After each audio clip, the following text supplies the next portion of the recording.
Bonjour à tous, bienvenue dans Direct Santé, Direct Santé qui vous informe sur de nombreuses pathologies, de traitements ou encore de gestes nécessaires pour préserver une bonne hygiène de vie.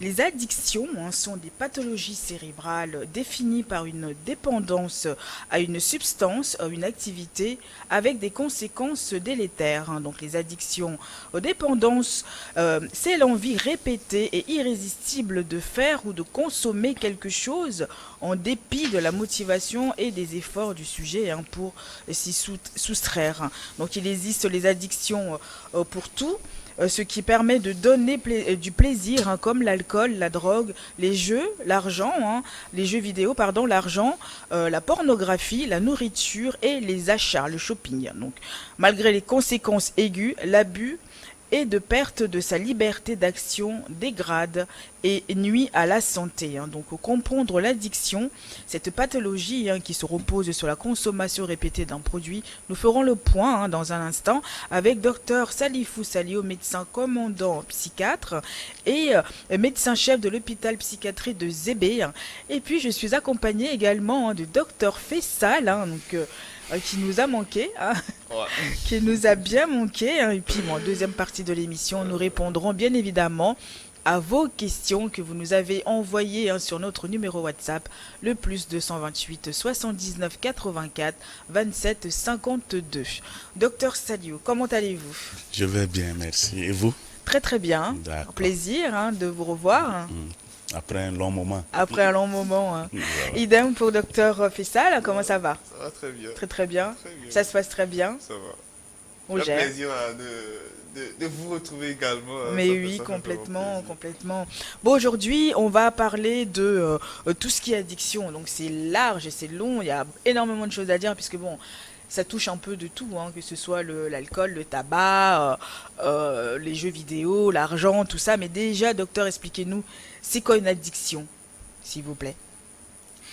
L'addiction, comme vous l'avez bien défini dans l'introduction, c'est une dépendance à quelque chose, c'est-à-dire que on ne peut pas s'empêcher de le faire malgré les conséquences négatives qu'il peut y avoir. Voilà un peu en gros ce que c'est qu'une addiction. Donc Voilà. ça, c'est... comment ça fait? Toi, t'es dépendant de quelque chose, par exemple, docteur Fessal? Je suis dépendant de quelque chose forcément, comme tous les autres, mais je suis pas addict de Ouais, ça forcément. c'est Parce ça. que il y a une différence, le docteur l'a dit tout à l'heure, c'est pas la même chose en fait. Mais justement, docteur, il y a une diversité d'addictions. Quelles sont-elles, s'il vous plaît? Oui, et je vais rebondir d'abord. On parle de dépendance, parce qu'il a dit il est dépendant mais pas addict.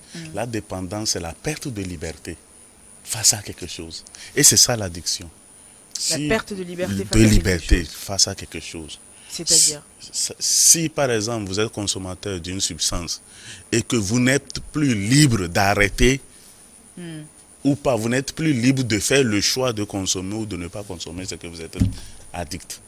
La dépendance, c'est l'addiction. C'est l'addiction. Voilà. Alors, un il faut peu. réussir à s'en sortir. Et ça, c'est Et pas voilà. évident. C'est que je ne Donc. suis pas alors dépendant de quoi que ce soit. Je ne suis ni addict ni dépendant de quoi Donc, que voilà. ce soit. Oui, je Pour pense. moi, c'est compris. C'est encore mieux. Mais par contre, docteur, n'y a-t-il pas une légère différence entre les deux ou il y en a pas un qui est plus grave que l'autre, non?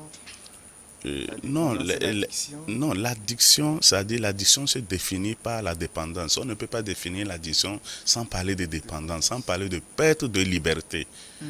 Voilà, c'est ça qui est là, en réalité, c'est ça l'addiction. Et Voilà. donc, on va parler des diversités. Donc, Oui, oui, il y a plusieurs types d'addictions. Il y a les addictions sans drogue, les addictions avec les drogues. Quand on dit les addictions sans drogue, c'est-à-dire c'est un peu les addictions aux jeux vidéo, les addictions au portable, l'addiction à la télévision, voilà, l'addiction aux jeux de loterie, voilà, et puis plein, l'addiction au sexe. au sexe, L'addiction au sexe et tout ça là. Donc il y a beaucoup d'addictions où les gens le perdent shopping leur pour les liberté femmes devant, aussi. voilà. le Oui, shopping. oui, le shopping aussi, voilà. Et puis il y a les addictions avec les drogues, c'est toutes les substances que les gens peuvent consommer et qui va changer leur comportement après la consommation. Donc dans ce lot, on peut parler de l'addiction au tabac, l'addiction au cannabis, l'addiction à l'héroïne, l'addiction à la cocaïne, l'addiction aux amphétamines, et ainsi de suite. Les Voilà. plus fréquents, c'est lesquels? Enfin, ceux qui viennent vous voir, là, justement, c'est pour quel type de problème? Bon, souvent, ceux qui ont des addictions sans drogue ne se rendent pas compte qu'ils sont addicts.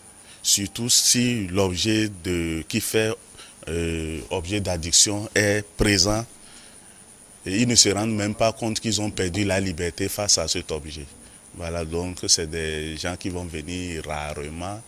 Mais il y en a beaucoup, surtout aux jeux de hasard et tout ça là. Il y a beaucoup qui sont addicts.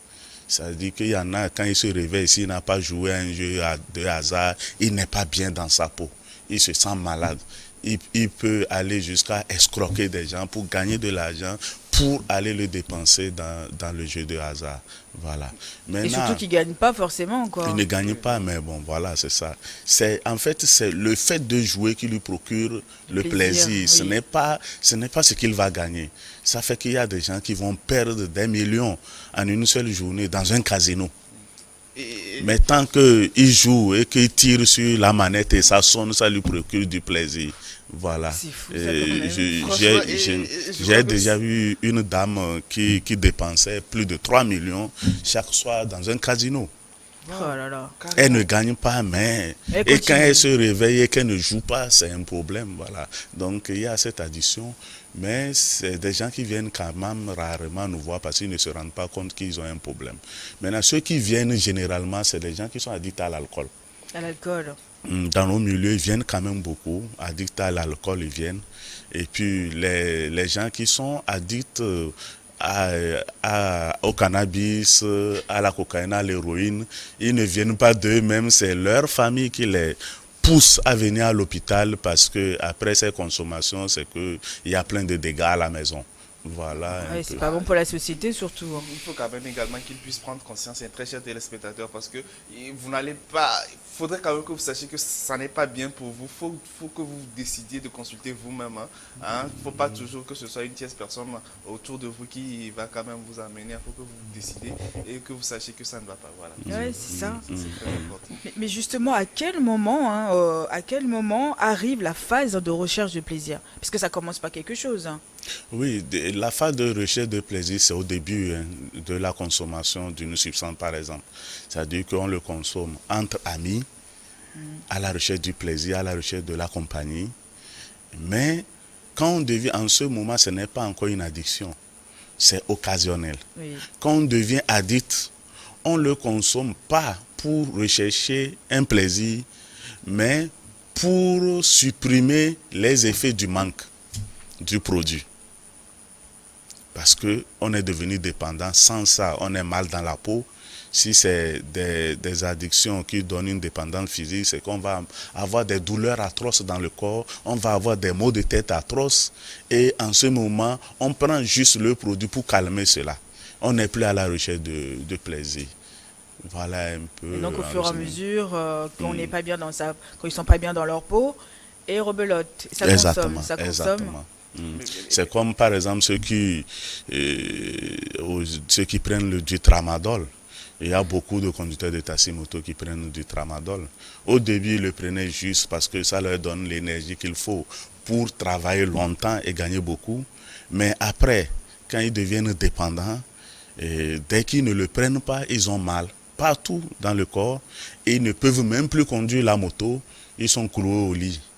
Ah Donc bon? ils sont obligés, si. Ils sont obligés maintenant de reprendre ce produit juste pour avoir l'énergie qu'il faut et aller travailler. Là, ils ne sont plus dans la recherche du plaisir. Et en ce moment, il y a beaucoup de souffrance. Ceux qui prennent du tramadol, ils sont vraiment, ils souffrent psychologiquement. Au petit matin déjà, vous voyez, il est dans un dilemme. Prendre ou ne pas prendre. Mais il finit toujours par prendre parce que pour gommer les symptômes qu'il ressent. Voilà. Mais franchement, je crois quand même que c'est plus grave, hein. C'est plus grave que ça ne le pense parce que ces genres de personnes constituent quand même des personnes assez dangereuses, hein, pour la Pour la société. société. Parce que c'est... Mais docteur, est-ce qu'il n'y a pas quelque part où cette envie vient comme ça? Est-ce qu'il faut toujours que ce soit... qu'il y ait une première fois avec des gens, ou que ce soit quelqu'un qui nous montre la voie? Il y a des fois où c'est inné, Ça, vous touchez une question importante. L'initiation à la consommation de toute drogue se fait par un tiers. C'est toujours quelqu'un qui vous montre le produit, qui vous dit les effets entre griffes positifs. Et quand Mais vous sur la goûtez, personne même qui nous dit. oui, et quand vous prenez les premiers instants, vous avez ce semblant d'effet. C'est à long terme que vous rendez compte que vous êtes tombé dans un piège et que c'est devenu un cercle vicieux. Voilà un peu. Et donc, votre question nous fait comprendre que en réalité, pour régler le problème des addictions, ce n'est pas le traitement, c'est en amont, c'est dans les sensibilisations, Oui. c'est pouvoir faire en sorte que tout le monde sache ce que c'est qu'une drogue, quels sont les effets d'une drogue, quelles sont les conséquences d'une drogue, et en ce moment, même si quelqu'un vient vous vanter le produit, vous aurez le choix, puisque vous avez des informations, Oui. vous aurez le choix de commencer ou ne pas commencer. Et voilà. Parce que partout, ce qui est bon pour l'autre n'est pas bon pour moi forcément. Oui, Donc on bien n'est sûr. pas obligé d'aller dans ce sens-là, hein, pour pouvoir se procurer du plaisir, quoi. Et C'est madame, ça. ici, en même temps, téléspectateur, a encore une des meilleures raisons, hein, pour laquelle il faudrait que vous restiez scotché à l'émission de madame ici, voilà, à Direct Santé, pour apprendre beaucoup plus, parce que votre vie en dépend, voilà, votre vie en dépend. Votre vie en dépend exactement. Mais est-ce que quand on est dépendant, ça veut dire qu'on est malade? Oui, l'addiction, c'est une maladie. C'est-à-dire que pendant longtemps, on a cru que c'était un comportement, c'était une déviance par rapport aux normes sociales, mais c'est faux, c'est une maladie. Il est prouvé, hein, génétiquement, qu'il y a des gens qui sont prédisposés à évoluer vers les addictions. Voilà. Je vais vous donner un exemple. Beaucoup de gens prennent de l'alcool dans la société, hein. La bière, le sorabi, le tchoukoutou, tout ce que vous pouvez imaginer comme de l'alcool. Mais ce n'est pas tout le monde qui devient dépendant. Pourquoi c'est seulement quelques-uns qui vont évoluer vers la dépendance? C'est parce qu'ils étaient prédisposés. Maintenant, quand on est prédisposé, tant qu'on n'a pas rencontré le produit, on ne va pas développer cette dépendance. Mais dès qu'on rencontre le produit, la dépendance s'installe. C'est un peu comme une bûchette d'allumettes et l'essence. L'essence est prédisposée à prendre feu. Mais s'il n'y a pas l'étincelle, ça ne prendra pas feu. Et c'est exactement la même chose. Donc c'est une J'aimerais bien maladie. comprendre. Être prédisposé, docteur, ça veut dire quoi? C'est dans les gènes? C'est dans les gènes. Il y a des gènes qui déterminent cela. D'accord. Maintenant, une deuxième raison pour laquelle c'est une maladie, c'est que en dehors de cette prédisposition, quand vous consommez une substance psychoactive, quand vous prenez une drogue, la drogue va aller modifier des circuits au niveau du système nerveux et installer un nouveau circuit qui fait que tant que vous ne prenez pas ce produit, le cerveau n'a plus un fonctionnement normal. Donc en ce moment, ça devient une maladie du cerveau. C'est pour ça on doit le traiter, on doit le prendre en charge médicalement, on doit soigner un addict pour qu'il puisse s'en sortir. C'est exceptionnel de décider d'arrêter une addiction et de pouvoir l'arrêter tout seul, c'est exceptionnel. On en apprend tous les jours, Mais dans bien cette sûr. émission, hein. Ouais. Finalement, c'est plusieurs maladies, hein, ça, C'est plusieurs ça n'est pas maladies. une seule. C'est plusieurs Voilà. maladies. Carrément. Et ça évolue comment, justement, docteur? L'évolution de... D'un dépendant, enfin, d'une personne qui commence... Bon, il y a Oui, la phase bon, du début, mais au ça... début, je vais prendre l'exemple de quelqu'un qui prend du cannabis. Au début, ça sera un joint occasionnel, entre amis, juste on lui fait goûter, il prend une taffe, ça s'arrête là-bas. Ah, Et il connaît puis, le thème tout, hein. c'est mon domaine. C'est ça. Et puis, à un moment donné, il se rend compte qu'avant, c'était une fois peut-être l'année, mais après, ça devient une fois chaque 6 mois, après, une fois chaque 3 mois, après, c'est chaque mois, après, c'est chaque semaine, et à un moment donné, il va évoluer vers une consommation régulière chaque jour, où il sera à plusieurs joints par jour. En ce moment, il est vraiment dépendant. Et généralement, c'est au moment où les dégâts commencent. les effets soi-disant positifs qu'il ressentait, il ne les ressent plus. C'est pour ça qu'il est obligé d'augmenter les doses, d'augmenter la fréquence pour pouvoir ressentir cet effet anti-grippe positif, mais qui n'aura plus jamais. Et voilà, les conséquences négatives vont commencer et ça peut évoluer jusqu'à une maladie mentale, à la folie. Voilà. Bon, on en voit souvent, mais après, bon, on en voit pas mal à l'extérieur, mais on ne sait pas c'est lié à quoi. Ceux qui consomment, si c'est de la drogue, le tabac ou quoi, mais en tout cas, ça prend, et puis bon, la folie arrive dedans, et puis c'est Oui, vraiment oui. dommage, hein. On peut devenir très agressif, très agité, très anxieux. On va développer carrément une maladie mentale par rapport à cette consommation. Maladie mentale qui est différente de ce qu'on appelle souvent le syndrome de sevrage, c'est-à-dire. Oui, oui, oui, oui, oui, une maladie mentale. C'est ça l'évolution, puisque la drogue, la substance psychoactive va aller toucher le cerveau, modifier le cerveau.